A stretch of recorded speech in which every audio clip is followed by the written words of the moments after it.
What is his condition physically Oh, and mentally? you haven't seen him this thin before. I don't think he's ever been this thin since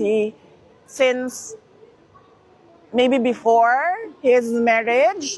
So he's thick thin because of the lack of appetite and because of the weather. It's very cold for him. He's not used to the cold.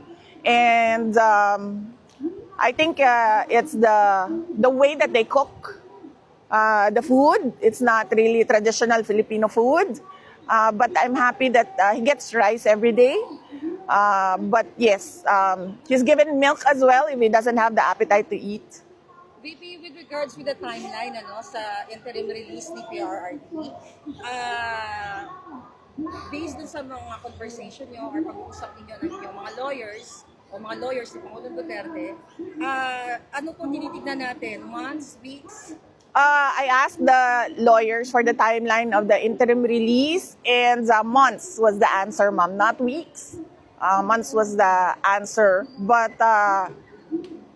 they wouldn't give a definitive timeline, but they said they're hoping to do it before September, and they're in a rush because of his age and his health condition.